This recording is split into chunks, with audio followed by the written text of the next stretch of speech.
Welcome to Syntax. Here we are live today not live. This is not live. We're recording at GitHub Universe, and we have two amazing guests on today. We just did an episode on some of the new exciting stuff to VS Code, and we've got Cassidy Williams and Harald Kirschner on today to answer some of our questions and talk about it. So welcome. Thanks so much for coming on. Thanks for having us live. We're live in person. Live in person. This is really cool. Live I've to never really done this before, which is pretty nifty.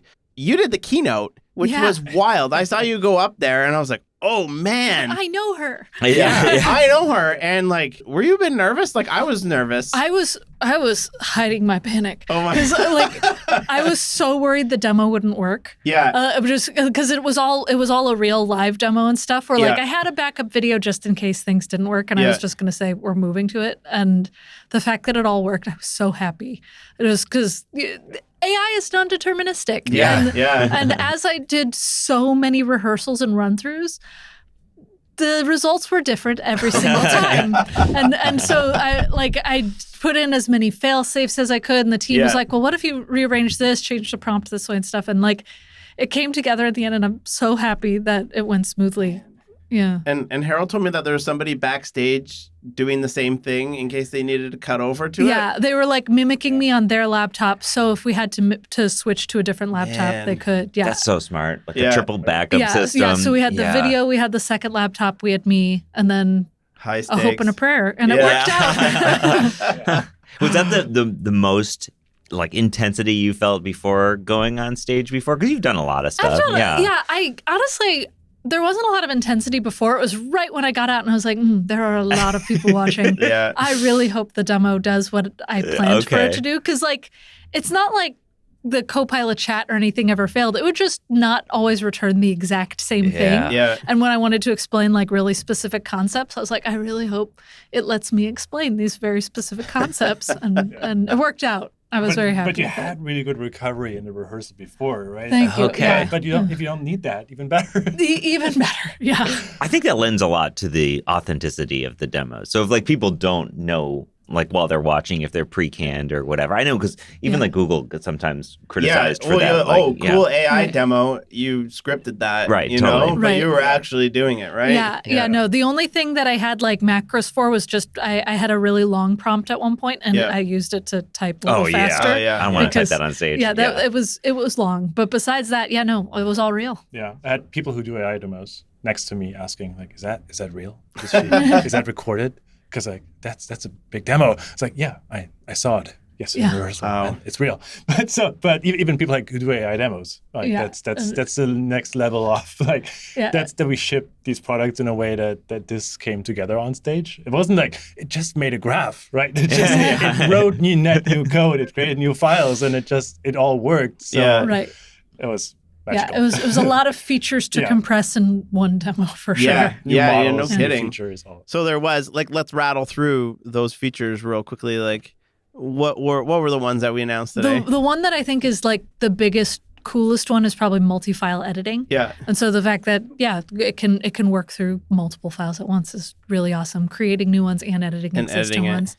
And the one that I think is the coolest is the Copilot custom instructions. Yes. Being able to like say exactly what you want your code to do and then being able to pick your model for that is really nice. So that's in the, what was that file called? We have it here. The Copilot instructions. It's just a straight up text file, right? It's a markdown file. Okay. Yeah, so you can even like format it at headings for like importance and stuff. Yeah. And we've thought about it. We told like it should be YAML, and there's some more things coming. Like there's like it doesn't work nice in large monorepos, right? You want to have front and back end. There's more stuff, but this is like the easiest solution to just unblock people, and it works across all different kind of repos, and it's very freeform. Yeah, and as I've like learned more about the prompt engineering side of things, you could say like under this heading, general guidelines, and like saying like things you definitely need to know. Like you can be really specific with it and get really good results. You know, the one I want to do is when you write the word color in a comment, use the correct spelling, which is a color with a U, or write my comments as if it were a Canadian It'll just say A at the end and be like, look, a moose. But like what are some other use cases that people use that sort of prompting for?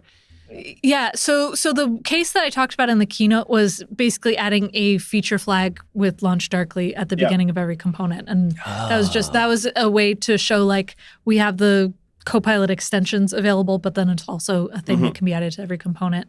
I think probably the broadest use case I've seen is like specific code styles, where if you want like the autocomplete to follow a certain linting rule or something that isn't automatic, and then like adding doc strings and stuff. Oh yeah, I feel like that's a really big one. Yeah, I think the big one. So we did talk to a ton of customers. It comes up left and right, like, oh, GitHub doesn't understand my code base. Where it's really around like if you look at this code that you give it, you wouldn't know that you use the other dependency, right? If you want by the graph, like how should now use D3 versus some other library that you might already use. And we could get all these libraries from your package.json, but that's like a giant just kitchen sink of like, here's everything that's already included. So it really giving that to the developer to like just, if the AI makes a mistake, makes a wrong assumption. Like that's basically the basic workflow of a custom instruction. Don't just fill it up with everything, but just as you use it, as it makes mistakes, things you keep just hitting. kind of spell it out. Like, oh, it doesn't do Tailwind. Like, because if you create a new file, it doesn't use Tailwind, just tell it, use Tailwind. I want to have my things sorted. I want to have dark and light theme covered.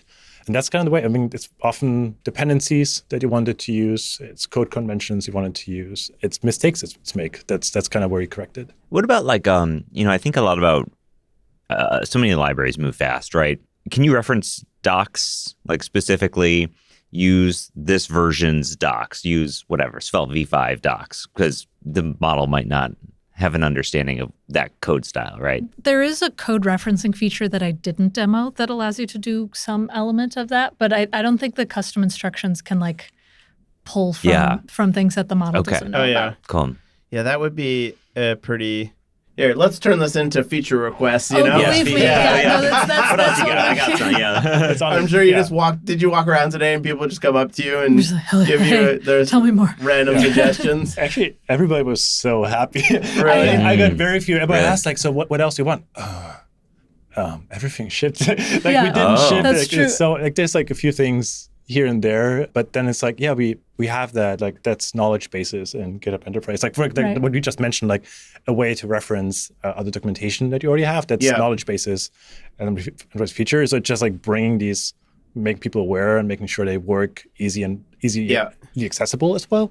And like when you're prompting it, you're also able to reference parts of your code base and specific files as well, right? Yeah. So that is where in the multi-file editing demo, I was able to say like, based on this file, I want you to pull in data from this activity service, then create a new file based on that. And it just knows and works. So you could pull in your package JSON and say like, hey, these are what I have installed. These are Make my sure it's dependencies, based on this. And there were some other things that I didn't get to demo purely based on time where for example GitHub search, you can tag like the GitHub agent and say like, tell me about issue number 8 or something, and everything will be just right there in the chat. I know you didn't demo that. I took it out of my demo because of that. They were just like, you're getting close on time, and I was like, dang it, okay, we'll cut that one out. And then there was also code review where you can say like, hey, based on these files, could you give me some feedback based on things that we want in the repo and stuff. There's a lot of cool things. Okay, that makes sense. Yeah, that's really neat to be able to reference specific parts of your code base, because then it knows. One thing we were saying is that it's not just what model you use, right? The models are surprisingly almost table stakes now, or they're out there, but it's how you give the data to the LLM. Right. And how you then apply it, right? Like what's the UI and whatever. And that's what is so exciting to me, that GitHub and Microsoft are friends. Because you can add the UI to the editor, right? Like how much, maybe Harald, you can tell us this, is like how much of the UI needs to be added to VS Code in order to make these things work, right? Like, are you? Yeah, I mean, most of the pixels you see on the screen are in VS Code core. So all that UI is handled. Because otherwise, the only other way to add UI would be either using VS Code components or it's using an iframe. And that's what you see everybody else doing. If you have any like non-VS Code looking UI, that's basically an iframe that's trying to get close enough. Oh, yeah. So yeah, all the UI is VS Code, like the attaching files, all those flows are in core. They're proposed APIs. There's like the discussion hackers around that, but they're mostly proposed because they move so fast in sequence and strong relationship with how we evolve chat. Yeah. And you see that if you install insiders for VS Code, which if you want to get the latest and greatest, you should, you will see every day the Copilot chat extension updates as well, because there might be changes that are synchronized across the two. So they might be depending on each other. So it's a really close relationship there. Just always trying new UIs. Like one of the ones I really liked is you sent me a DM. You're like, you should try, or we had a call. You're like, you should try, what is it, the inline chat? Yeah. Where instead of opening the sidebar, you just write what you want. I love using And I was that. like, this feels way better to me. Yeah. Rather than going off the sidebar and working on something. I end up not using the sidebar chat at all. Do it in. Yeah. I almost exclusively use inline. Yeah. It's so Yeah. nice. And I didn't know about it, and then like I'm surprised, like I don't know how many other people might not know about it, but I was like, oh, this feels a lot better to me. And it's just all these different ways that you have to experiment. Like, are you guys always experimenting with different UIs for applying this type of stuff? Yeah. Especially for demos. Yeah. You're just like, okay, how can I present this information in the most efficient way possible? Where a lot of my demos started as me like writing comments and saying like, Copilot will autocomplete this, and being like, we shouldn't do it that way. But yeah, I think the inline chat is probably my favorite way of using it, just because it's right there, and I could say like, I actually don't like this, and it'll redo it in some way, and it's nice to be able to give that Shows you a feedback. little Right there. diff right There's there. a lot of, interesting tricks there. People don't know, like the inline chat discovering it. So now we have more entry points, like we show a little sparkle if you want to open it. So we're trying to really make sure like if you're in need of this feature right now, it is an entry point that makes it obvious. But I think like the one thing I notice often, like you can follow up in inline chat. It's something that's people who are not used to AI prompting yet. It's like, oh, AI, give me something stupid. It's bad. Cancel. Gonna write this myself. Versus just like, oh, can you fix this? Okay, I'm done. So there's just these little things where making them super obvious, like changing the little field, the text in the field. There's so many UX, AI UX things that have to evolve to nudge people on the right path to enforce these best practices. But I think from a demo perspective, I demoed writing a chess game in 3D from scratch using O1, which is a fun demo, but not real world. But it makes okay code. But I started, my first part of the demo was like, I did it in chat initially when I wrote the demo. It's like, it's kind of creating a new file from chat is kind of clunky still. I drop into a new file and then you save it. And then, so eventually I just open inline chat, and then it wrote like 500 lines of code. It looks beautiful. It's just like, I had to speed it up because like it's going on for forever. 3D chess, that's a big one.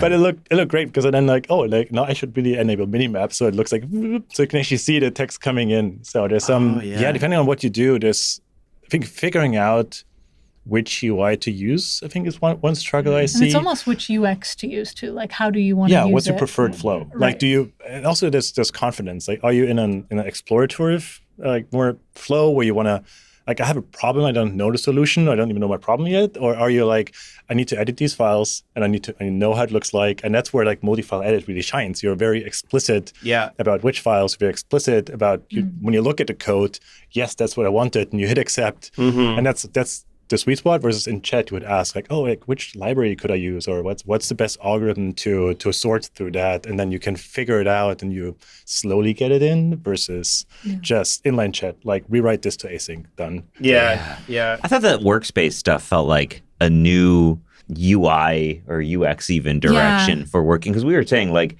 all right, are we modifying the editor, or is like we need to rethink like the paradigm of an editor, right? But like even the brainstorming or how it brings in a to-do list essentially that you can then modify, and man, that's all just, I think those are really awesome explorations. You had mentioned, Harald, that like before, like even like days or weeks before this, everything's changing so quickly. That's why you can't record the demos ahead of time. Literally changed those this are past fast week. moving things. Is it a lot of features Cassidy need to wasn't be happy. There's a lot of changes to my demo. Oh yes, okay. And is that like features being pulled because they're not ready, or things being added, or just UI changes, or all the above? I just added and updated, where it was just like, oh, the chat is a little sleeker now. Cool, but now I gotta change some stuff. like last minute I noticed, like in my demos, I always had to make these multi-file edit when really big Copilot edits because the buttons were so big. So it was like, because it was accept all, save all. It's like big buttons. So I was like, it doesn't work for like tiny screen demos, and we probably hit this as well. Yeah. So can we my existence? Can we make the button? Can we make the save button and image? So we decided, okay, let's move it all. So it's just like these little tweaks, but that they affect, of course, how you talk about stuff, how you point at stuff, and they didn't really change the flow itself, but they're just like, oh, another thing. Yeah. Right. Yeah. And there's so many different views where like there's actually a really cool view for the multi-file editing where it's all in one place and you can just kind of scroll through, leaf through. And I thought it'd be cool, but then people wouldn't see like the magic of, it created this file and this file and just did look this. like one file. Right. Yeah. So is that actually a view where you can see it all in one go? Yeah. I like that. Yeah. Like a diff? It's way better than... For real life work, I would use that view. Okay, but for a demo, it was cooler to show like it made this and this and this. It's really cool. We just added this in a recent month. It's this multi-file, multi-diff view. It looks amazing. It makes it really easy to scan. It's really nice.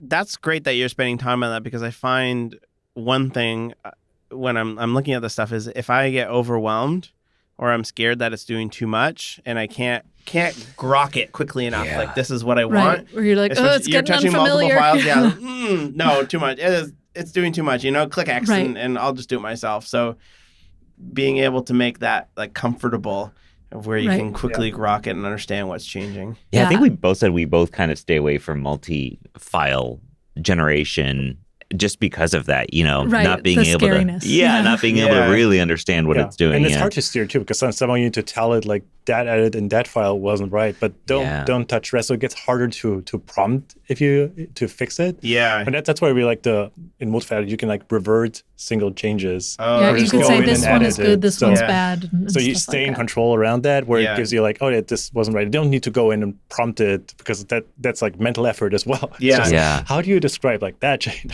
That's a killer feature for is the refactoring, Yes. Like a good example would be, I have a form and I'm changing the field from name to title, and there's a label with a capital T title, and the the F2 rename symbol is good, but there's often other parts of the application that are not tied to that symbol, right? There's UI and whatever. Or adding another field, and you have to touch your schema, you got to touch your backend, you got to touch the a React hook that has state inside of it and updater functions, and that's amazing. Being like, I can so quickly. It just works. Do it. Yeah. You just find and replace the string of name. That might work. I actually have. You never use the word name in a code base. Name. That's the one specifically. It kills you. I actually have a tip where I can do a find and replace in VS Code, and it will keep the case. Which is really good, because sometimes stuff is uppercase, sometimes stuff is camel cased. Yeah, preserve case. Preserve case when you find or replace is good, but obviously it's the LLMs are a little bit more flexible. I mean, for search and place might be interesting, like what the LM does. So that's what we're looking at, like where else in these flows AI can help. Like we have one AI. So we talk about the experimental UIs. Like if you now in the latest release go into your settings and look for GitHub Copilot chat, you'll find a whole section just experimental.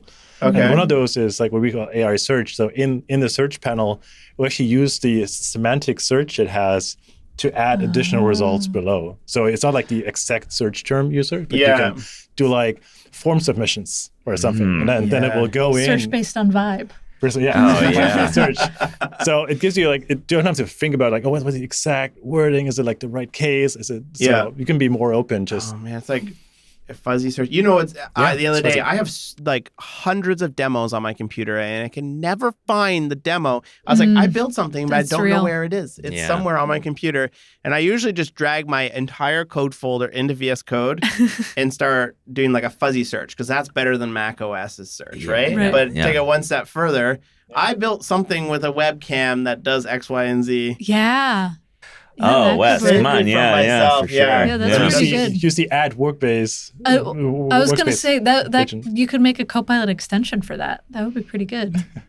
Which I can talk about. Really? Tell us about that. So that's something that I demoed a little bit in the keynote. But Copilot Extensions was released this past May. I think it's like technically still public preview, but anybody can access it and build for it and stuff. And is basically you can create your own agents with different commands in Copilot chat and have it do whatever you want. And so the one that I demoed was the Launch Darkly one, where you can create a feature flag, name it, toggle it, and basically control all of it within VS Code. One that I made recently was actually based on my old startups app that we shut down, but I missed it, and now it's in VS Code, where it was a brainstorming buddy, where I was able to use the Copilot. You can use chat with your voice, and so like you can talk instead of typing. And so I made a Copilot extension that let me just kind of talk out my ideas inside Copilot chat, and then use whatever results I wanted from that to write code. And it's not bad. It's basically a serverless function that you write stuff with, and then you can make it go through files on your computer or whatever APIs or whatever you want. That could be cool. Man. And yeah, for my entire computer. Oh, yeah. I can never find anything. Totally talk to the computer. No, and there's a Sentry extension, so shout out to Sentry. Exactly. I heard theirs is really good, actually. Oh, I have no doubts about that. And if you want to see all of the errors in your application, you'll want to check out Sentry at sentry.io/syntax. You don't want a production application out there that, well, you have no visibility into in case something is blowing up and you might not even know it. So head on over to sentry.io/syntax. Again, we've been using this tool for a long time and it totally rules. All right. Can we ask you about Kirschner? Is that allowed? Is that a forbidden word? I don't actually know, but ask me and then I can find out later. So I've been tweeting about all the updates today. Everybody's stoked because they want a lot of those features, right? Right. And quite a few of these things today announced, which was things that Kirschner can do and we've all been wanting. And I've been kind of rooting for it. One thing, and we want to ask is if this is coming, is the multiple line suggestions. I know Copilot has multi-cursor completions with ghost text, but being able to, like, as you're typing something, it will suggest, edit these 4 lines within it. Is that something that is going to come, or is that something you're looking at? You can probably speak to it a bit more, but yeah. Yeah, we have. So if you look at it, like the GitHub Next has been working on for a bit, the next edit suggestion. Came out end of last year. I'm not sure exactly when, but it's been like in the works for a bit. Like similar UX of here, you made a change. Like this is the next change. Yeah. So it's and like suggested changes beyond what it's made so far. Yeah. So also going in not just ghost text, but actually making edits. And then so we've been taking it on. It's been out of GitHub Next, basically moving it. It's the research part, and now taking on and bringing it into the world. It's on our list. I have it working locally. We've been self-hosting it. Okay.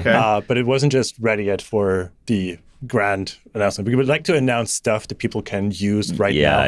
This is my favorite thing on the keynote. Everything's ready now for you to try it. We just released it today, which is very true for today, especially. Right. Yeah, we wanted everything to be out this week, and the things that couldn't, we'll do soon. Okay. Yeah. So I'm looking at a demo right now, and they're editing one function, and it's trying to suggest a change to another function because you added a parameter to this function here. You probably want to start using that in another function. Right. Like adding a component in a React thing, and then it just skipples it down. The UI for that is ghost text, which is it's like auto-completion. Yeah, exactly. And the videos used, it has changed since. So that's been a big part of how, like, where the affordances come from, how to make it easier to use, is finding the right UIs. Because sometimes edits can be further down in the file. Sometimes, like, how do you make a diff? As you said, like, how do you make a diff easy to review is still like a really hard problem, especially if it's just popping up with some confidence where it's not like even something you ask for, but it's like, hey, we want to apply this. And then check out what you're telling me here. Right. So it shouldn't slow you down, but it should be enough on the side. You can easily say like, that's what I want. And you can just tap over it. Yeah, there's a fine line between it being annoying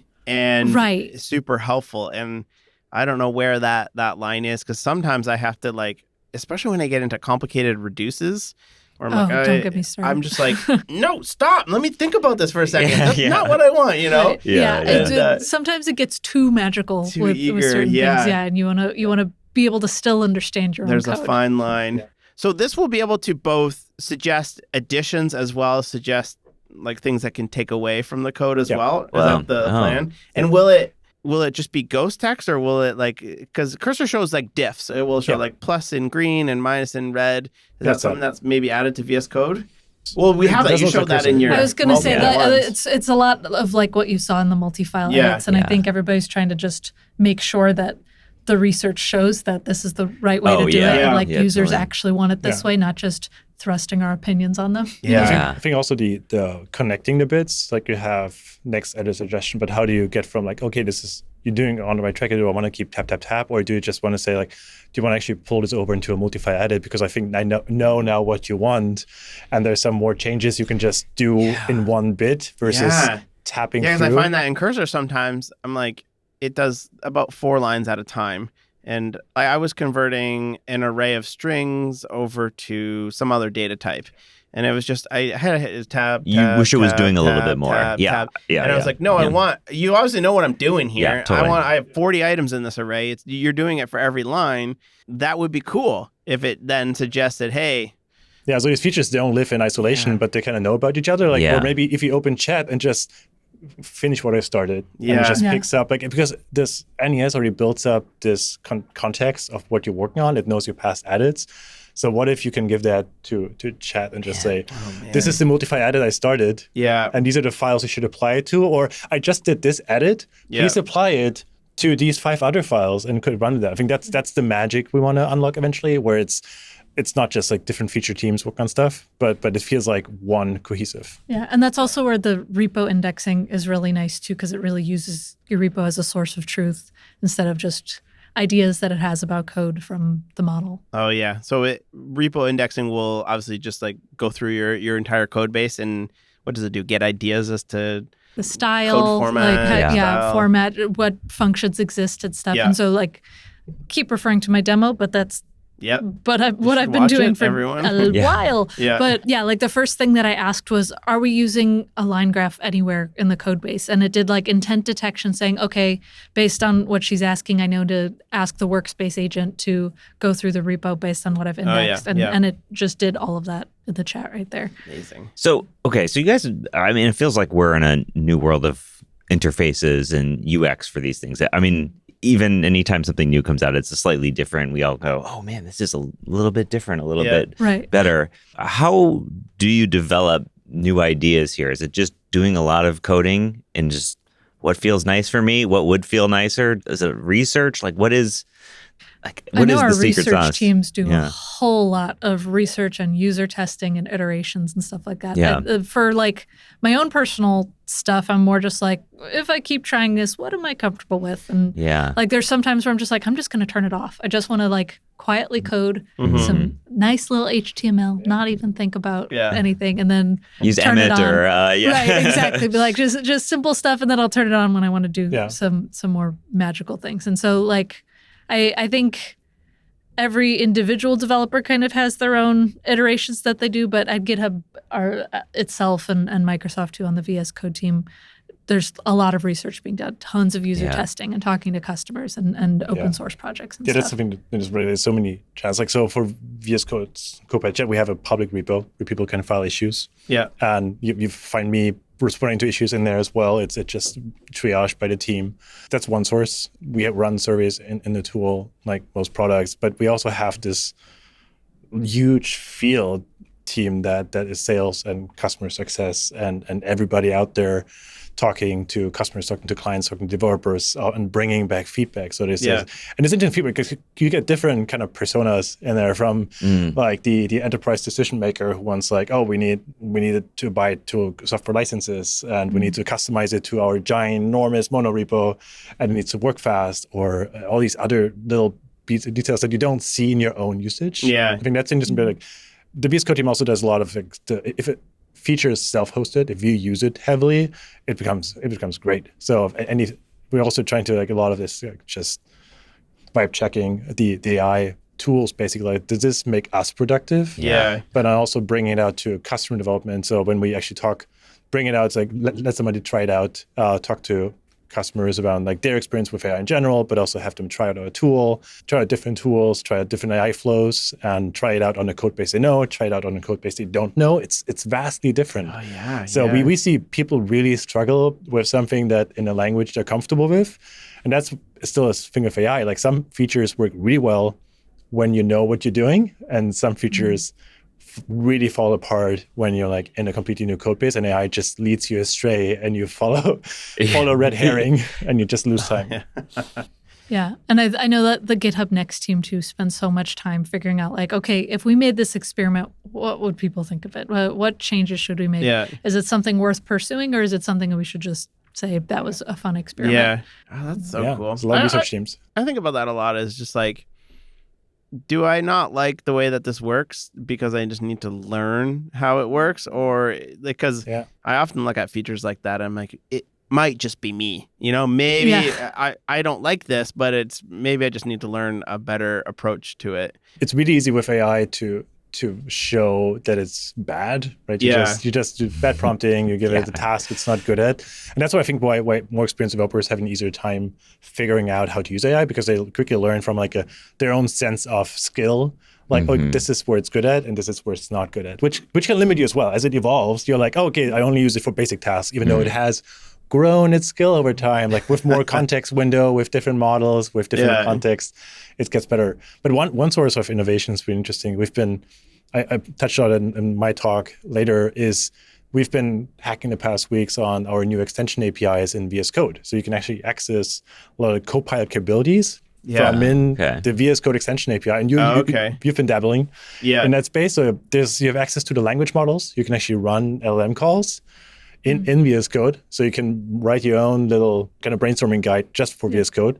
You have access to tooling. So you can use like the code search bits that we have within your API. So you could do that tool to like, which demo did I do? Or write me a new demo based on this demo plus this demo, and I want to see the best of. Okay. And then you have access to make a chat participant as well. So you can write your own custom commands, which I think is really this idea of like, what if I had an agentic flow that can take a file and summarize it in a specific file for me. So you can package extensions. Yes. That's cool, actually. That's really neat that, like, if you think about all the useful extensions that VS Code has, now what does that look like when you also say, hey, you can have access to the LLM? To Copilot. So right. Hands. Yes. And then... some pretty nifty stuff. And if you already have extensions, there's so many companies who build extensions internally as well. That's actually when we first shipped it out as a capability. We didn't even talk about it much. Yeah.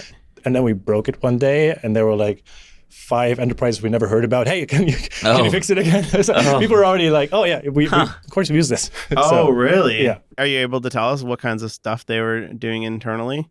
Actually, we don't know yet. So we know we broke it. You heard. Yeah. There's so many use cases, like connecting it to your own issue tracking system, like anything that's in-house that the AI wouldn't usually talk to, you can easily do. Same with the Copilot extensions on the server side. So then it works also on the GitHub.com chat. It works in JetBrains as well in the future. So that there's a lot of kind of building that extension once and using it in all Copilot surfaces. Or if you just care about VS Code for your own use cases or your teams, then you can do that as well. Yeah. Man, that's great. I'm just looking at my list of VS Code extensions. I'm trying to think of like how can I make this smarter? All of these. You add AI to any of these. You haven't really seen that yet because it's either too large to run a model locally or it's too expensive to do that type of thing. But there's some really cool demos from Stripe and MongoDB, for example, are in there. So they use it to write the code based on the information they have in your own setup. Okay. And just make it like integrate a Stripe checkout, and it integrates the Stripe checkout. That's cool. I'm thinking to-do tree scans to-dos, scans. Oh yeah, and then just does them. Better comments. Done. Yeah. To done. Right. Yeah. AI done. Yes. Ta-da. Do. Just do. Do. Yes. Dude. That's great. Yeah. It just writes the code for you. Yeah. That's actually not a bad idea. Yeah, not a bad idea. No. Because like that's before I learned about the inline chat. I was using just comments as a way to like make it Same. do what I wanted. Right? I would just write you a write the comment, comments first. and then you go on the next line and hope that it did it. And then I was like, wow, it's much easier if you just pop the whole editor open and just write what you want this. there. Yeah, exactly. So if you check out, there's a setting in experimental section in Copilot chat that gives you this experience. So you can basically, you write natural language and line of natural language of what you want. And then it shows you just hit Control-I and I'm going to make it happen for you. So it picks up the comment, uses it as a prompt for inline chat, takes out the comment, and then just rewrite. You know, Warp has that. So my terminal has that. Yeah. And I use it all the time. Like FFmpeg convert this MP4 into an MP3. Yes. And then tab and specifically FFmpeg. I was going to say FFmpeg specifically needs a lot of that. It's its own AI. Or seriously. the one I always do is I Git committed a file that was very large, and now I need to remove it from my Git history. I don't know what that. I always forget what it is. It's Git rm cache -- whatever. I always forget what it is, so I just type it. I accidentally committed this large file. Please remove it from the Git history, and does it for you. Right. So Warp, you save it in Warp, but in VS Code you would have those. The inline chat also is in the terminal. It's in the terminal as well. Maybe I need to make a jump over to the VS Code terminal. Yeah. So with multi-window, you could now pop it out. Yeah, my hang up was always that you couldn't pop it out. Same. But it's been you pop it out for 8 months now or something like that. I did not even know that. Yeah. You gotta watch my video, Scott. I didn't watch your video. Oh, I'm so sorry. Fake You friend. do a lot of videos, man. I think we retweeted it too. Yeah, you can pop it out. Oh, that's great. Cool. Anything else we haven't touched upon? Anything else you're pretty stoked or? It's in Xcode now. That's pretty exciting. Yeah. So I downloaded I opened up Xcode the other day, and of course, for some reason, it deleted all my simulators for some reason. You gotta to do that all the time. Another 40 gig download. And there's a little checkbox for Apple's own thing, and I was like, oh, it's interesting. Apple's getting into that game, but now you can run Copilot on Xcode. Yeah. No, that was an announcement that we made today, and it's really exciting. It was fun actually getting to say it to the people because they're like, what? They didn't expect it, and I think that's going to be a really big one for so many iOS developers. For sure. Yeah, because that's getting in front of a completely different group of people. Yeah, exactly. A lot of people a lot of iOS development, yes, you can do it in other editors, but Xcode is where you live. That's what everyone's using. You know what? I've been working on a video game with my son using Godot, and they have like a built-in text editor where you write GD script. And I found myself just opening the product in VS Code simply to use Copilot with the Godot script. But like, again, it's interesting to think about the future of using Copilot outside of VS Code. That like reached a whole different amount of people. It's pretty amazing. Yeah, and it's been cool seeing it being able to be added to so many places. And I think ultimately that is what the team hopes to do, is to just keep pushing it to as many editors as possible. Yeah. Although we always make JetBrains jokes on this thing. Oh gosh. The number one comment on every video I do is WebStorm. WebStorm already does this. WebStorm does it. And I always reply, "What's that?" It drives them nuts. Obviously, it's a fantastic editor as well, but that's my little shtick that I like to keep up. Respect. Commitment to the joke is what matters. Yeah, exactly. You got a lot of those where you got them ready to go. Yeah. Ours is that every time we get do like these live demos, like, there's a Microsoft person with a Mac laptop. Yes. I bet you get that a lot. But lots of people use Macs at Microsoft, don't they? It's a cross-platform editor. Like, why would you use it heavily on everything? I have a Windows machine at home. Lots of people use it on Windows. A lot of people that work at Google use iPhones. I mean, you got to use what you like. Yeah, you kind of have to. Just kidding. Cool. Anything else we didn't hit? Or do you have anything else there, Scott? No, nothing explicitly. Yeah. Cool. And I can't ask you for anything future. I'm sure you've been working your tail off for the last little bit. At this point, like, my brain is just kind of white noise where I'm like, wow, we made it here. Yeah. I'm going to sleep today. Yeah. I think one takeaway, if you check out the experimental section and GitHub Copilot chat, there's so much more stuff coming up that we Okay. didn't talk about. So many quality of life things now. If you open chat, you see like this little context bubble that you can now control what goes into chat. There's so many little things, just like the implicit context detection where it just invokes the right thing based on your prompt. So all the little things we haven't talked about. Yeah, So like the code reviews are so cool. Code, I wish I could have demoed that, but I think it's coming out this week. Yeah, it's all access. It's coming out to all SKUs. It's it's public waitlist. Also, subscribers have access. So anyone who has a Copilot subscription can get access to all these features. That's cool. Okay, to be clear, for people who might be listening to this, how do you get in they're in VS Code? How do you turn on experiment? Because you've mentioned chat so experimental. So go into settings, scroll down on the left side for GitHub Copilot chat. You can do like the tag search as well if you tag experimental on the right side of the search. And then there's a whole set of preview and experimental settings. Cool. Some of these are more self-explanatory. Like we have one is temporal context. If you open, like one thing completions does kind of magically, it looks at your open tabs and what you recently edited. Yeah. And we kind of brought that into inline chat. Like what if inline chat knew that you just edited something over here and it brings that file context at least over? So there's some of these ideas that we're still kind of trying to figure out what exactly the shape is. Yeah. There might be side effects. Like there's a big section on Copilot instructions in there. You can have Copilot instructions for the test command. You can have Copilot instructions for specific areas, like the review one as well. So just more power user knobs, but also things we're kind of exploring, where we want feedback on. That's awesome. And if people want to learn about all these different features, what's the best spot to VS Code will tell you when there's an update, and then you click update. And then I know the GitHub blog has been just kind of pumping out posts GitHub blog about is good. stuff. Yeah, the change logs. The once a month where the change log comes open, there a lot of stuff will be in there as well. I love going through that every time it pops up. We got to shout about it more, I think, because there's so many cool things that come in, but there's things I miss. Yeah. Oh yeah. And I feel like I read it all, and just a fire hose. Yeah, totally. Yeah. No, I feel like it's a pretty good job at like doing a quick rundown. Yeah, it's a good rundown for sure. The new features in there. Yeah, if you follow a code handle on Twitter, I think that's where you do a lot of the kind of breaking down into smaller bits and videos. So I think that's Code, and Burke does a pretty good job. Burke does a lot of videos. Burke, Olivia, the whole team is rocking it. VS Code big on TikTok. Big on TikTok, really good at TikTok. I know. I feel like I learn new things all the time. I'm like, hey. A new trick. Another one of my shticks is anytime they use my theme in one of the TikToks, I comment, "What theme is that?" Oh yeah, Nice. He comments on our own videos. Great video, guys. That's good. Oh, great. Good. Cool. All right. I think that's all we got today. That's all we got. Yeah. Thanks so much for coming on. Really Thanks appreciate all your time. This is really cool. I'm sure you guys are zapped by now. So I don't know if there's a party tonight or not, but sleep or party. Yeah, I was going to say a nap party. Nap party. Yeah, I'm feeling that right now too. San Francisco, so there's probably a nice dinner somewhere. Hopefully, a nice dinner. Yeah, for sure. Well, congrats on an awesome conference, and thanks again. Thanks for having us. Congrats. Peace.